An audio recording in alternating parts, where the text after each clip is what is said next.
இருக்கியா? என்ன நீ எங்களை பள்ளிக்கூட பசங்க மாதிரி உட்கார வச்சுட்டு நீ என்னமோ வாஜார் மாதிரி போர்ட்ல ஏதாவது எழுதி நிக்கிறியா? மை டியர் எக்ஸ் மினிஸ்டர்ஸ், இப்ப நான் உங்களுக்கு ஒரு டெஸ்ட் வைக்க போறேன். அதுல யார் பாஸ் பண்றீங்களோ அவங்களுக்கு தான் மந்திரி பதவி கொடுக்க போறேன். டெஸ்டா? இதெல்லாம் ரொம்ப அநியாயம். ஸ்கூல்ல நாங்க இதெல்லாம் எழுதுறது இல்ல. 3000 ரூபாய் சம்பளம் வாங்குற கவர்மெண்ட் சர்வெண்ட்டுக்கு என்ட்ரன்ஸ் எக்ஸாம் எல்லாம் வைக்கிறாங்க. மந்திரியாய் கோடி கோடியா சூட்ட போற உனக்கு எக்ஸாம் வச்சா என்ன தப்பு?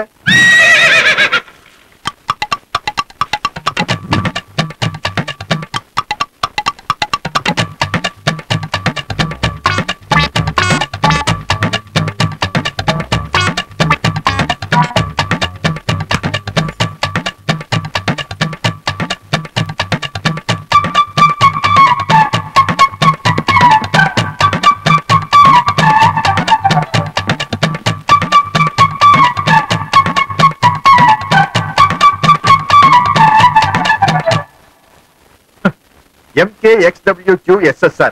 ஏயா ராமுன்னு சின்னதா பேர் வச்சுட்டு எதுக்கு இவ்வளவு பெரிய இனிஷியல் வச்சிருக்க? ஆமா, இந்தியாவின் முக்கியமான 3 நதிகள் எதுன்னு கேட்டதுக்கு நீ என்ன எழுதிருக்க? என்ன கரெக்ட்? கங்கா, யமுனா, சரஸ்வதி. யோ, கங்கா யமுனா சரஸ்வதிங்கிறது டிவி சீரியலோட பேரியா? நீ அவுட் உட்காரு. அது கூட பரவாயில்லண்ணே. பாரதியார் பாட்டை எழுத சொன்னா அப்படி போடு போடு போடு அசக்கி போடு தன்னாலேன்னு எழுதியிருக்காங்க. ராமு, ரத்னகுமார், நெல்லை சாரதி, பொள்ளாச்சியார் எல்லாருமே ஃபெயிலு.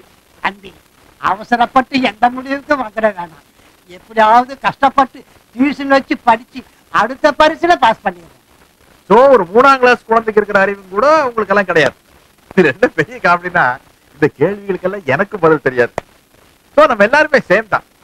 அதனால உங்களுக்கெல்லாம் ஒரு இலாக்காவை கொடுத்து கவர்மெண்ட்ல இருந்து காரை கொடுத்து பீச் ஓரமா பங்களாவை கொடுக்கறதுக்கு பதிலா உங்களுக்கு கொடுக்கறதா இருந்த எல்லா இலாக்காக்களையும் நானே வச்சுக்கலான்னு முடிவு பண்ணிட்டேன். அது போட்டுனே.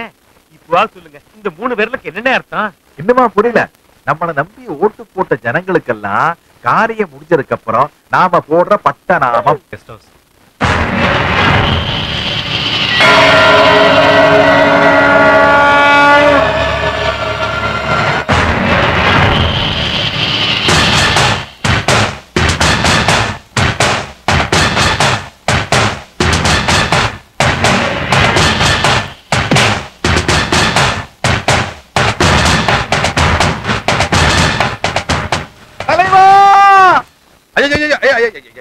என்ன பாரு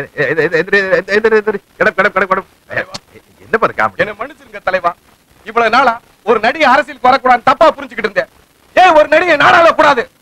இன்னையில இருந்து இந்த நிமிஷத்துல இருந்து என்னுடைய உடல் பொருள் ஆவி அத்தனை உங்களுக்கு கொடுக்கிறேன் தலைவா. நான் கொடுக்கிற இந்த வாழையை வாங்கிக்கங்க தலைவா. கொஞ்சம் நீங்க எப்ப செஞ்ச தப்பையெல்லாம் உணர்ந்து நம்ம கட்சியில ரீஜாயின் பண்றதுக்காக வந்துட்டீங்களோ அப்பவே நீங்க திருந்திட்டீங்க. நியாயப்படி பார்த்தா இந்த மாலை நான் தான் உங்களுக்கு முதல்ல போடணும். இல்ல நான் தான் தலைவா உங்களுக்கு போடணும். இல்ல நான் தான் போடணும். இல்ல நான் தான் போடணும். போடுங்க தலைவா. நீங்க அதெல்லாம் போடுங்க.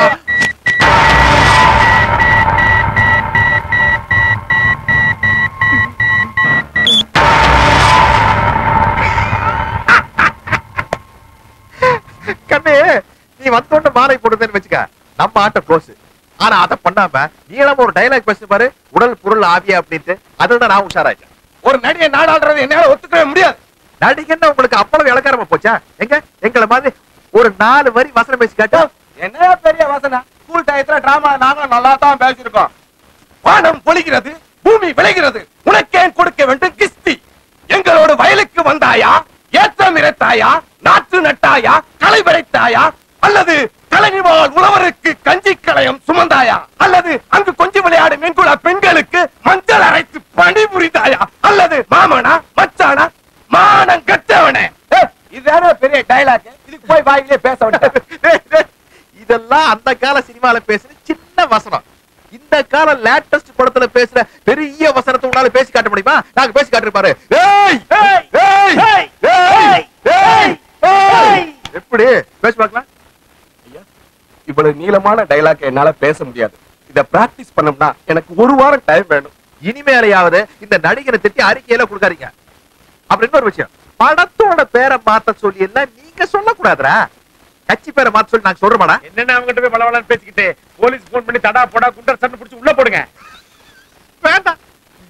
அப்படி உள்ளதல்னோம்னா வெளியே வந்து உடனே நீதி கேட்டு நடைபயணம் கிளம்பிடுவா.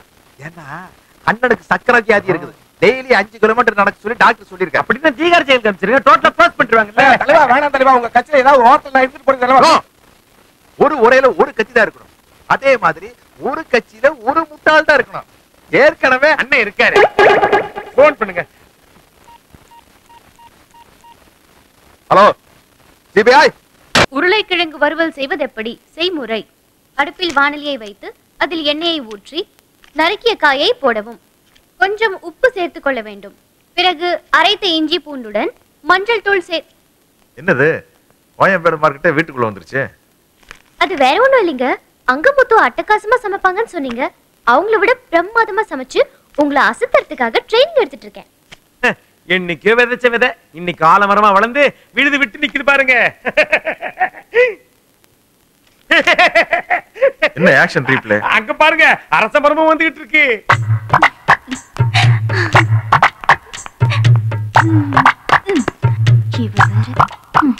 உனக்கு ஏதாச்சும் பைத்தியம் கீத்தி பிடிச்சிச்சா? எதுக்கு இவ்வளவு பெரிய கேரியர் சாப்பாடு எடுத்து போற? பொன்னுசாமி ஹோட்டல் புறா கறி, அஞ்சப்பர் ஹோட்டல் நாயிர மீன், காரக்குடி கௌதாரி, செட்டிநாடு சிக்கன், முனியாண்டி விலாஸ் முட்டை பிரியாணி, அது போக உடும்பு கறி கூட உள்ள வச்சிருக்க. உடும்பு இல்ல, உடும்பு அந்த விஷயத்துக்கு ரொம்ப நல்லது. அப்படின்னு எவ சொன்னது? அகத்திக்கீரையா வச்சு முருங்கைக்கீரைய வறுத்து பொன்னாங்கண்ணிய பொரிச்சு போட்டா புருஷன் பொண்டாட்டிய சுத்தி சுத்தி வருவாங்கன்னு நாங்களும் புக்ல படிச்சிருக்கோம். ஹலோ, அசைவம் இல்லாம ஆம்பளைங்களால வாழவே முடியாது.